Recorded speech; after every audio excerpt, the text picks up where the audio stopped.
Hi guys, Alan from Create Your Abundance. Good to be with you again. So, you don't mean that much to me. You're okay, but I'm not really interested in hanging out with you any more than I have to. You know, you're fine, but I can take you or leave you. Okay, so it doesn't feel nice to be talked to like that, sure it doesn't. We all like to feel loved and appreciated by other people, and that's not to say that we need to be over the top or schmaltzy or cheesy, but just genuinely it does feel good when you're talking to people who make you feel appreciated, who are fully present when they're talking with you, and who acknowledge you and they give you their attention, they give you their present moment attention. Now, we don't talk to people like in the way that I've just talked to you for genuinely good reasons.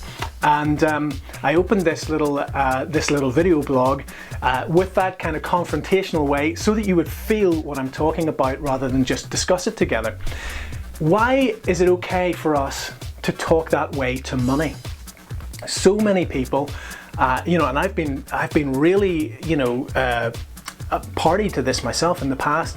We'll say, well, money's not everything. Of course, money's not everything. We'll say, money's fine, but it doesn't mean that much to me. The inference being, I'm superior to the desire or the pleasure of having money and having lots of it. So there's a kind of, we're getting ourselves off the hook because when we say that, we invariably don't have any money. Okay, how many rich people do you know who say, yeah, money doesn't mean that much to me, I take it or leave it, it's not important to me? Okay, if you said to somebody, you're not important to me, how long would they stick around? Okay, if you said to your lover or your partner, you're not important to me, but if you're here, well, okay, they're not going to stick around, or at least they shouldn't for any period of time, okay?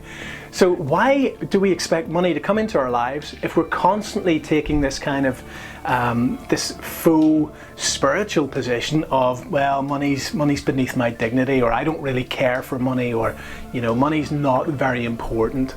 We're getting ourselves off the hook by saying, well, it's an excuse for not having any, and secondly, we're sort of inferring that we're kind of above all that, and we're kind of somehow more spiritual and more enlightened and all the rest of it. Now, a lot of that comes back to upbringing, and I think if you grew up in the West, probably you might have inherited some of that stuff from Christianity. It's interesting that despite the fact that Jesus Christ in the Bible is alleged to have come from the house of David, which was a kingly line, he was given a king's ransom in the frankincense, gold and myrrh. Those were gifts for a king to last a lifetime, even according to the traditional gospels, without even getting into all the different interpretations and disputes over all that stuff.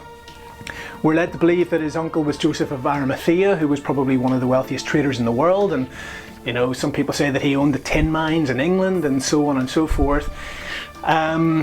No indication that Jesus Christ would have been a poor person to my mind at all, and certainly anybody who can master themselves, master their relationship to life and each other and themselves, is not going to be stuck for a bob or two because they're a master, okay? So I don't buy the idea any longer that Jesus Christ was a poor person. I believe that we've been sold that story by a priesthood to keep us poor and to keep us giving the money away to them. God doesn't need money, okay? So I'm not a religious person.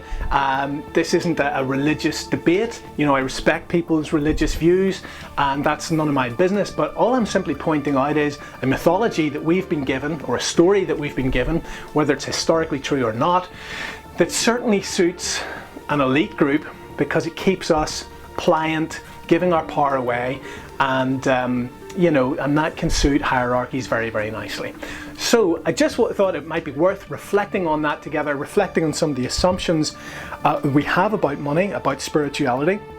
If we want to attract more of it in, then we should send it love and enjoyment and enthusiasm and all those energies that attract other good things into our lives, and then we just use it responsibly. We don't make an idol of it. It's not to say you love money doesn't mean that you you're rapaciously greedy, that you're avaricious, that you have no compassion. But you can use money to enrich your life with new experiences that build you up, that enrich you, that you can share with other people that you love, you can share with people you don't like, you can share with people you don't even know.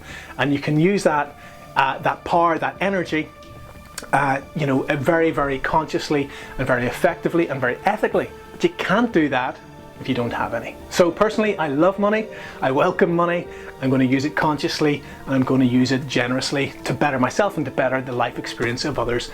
And let me know your thoughts. Hey, if you guys are enjoying the thinking about even sharing your passion, your insight, your wisdom, your skill set, your humor online through blogging, then check out some of the links at createyourabundance.org. That might be something you can even choose to create an extra income from, as well as just sharing your stuff. Guys, be happy, be well, take it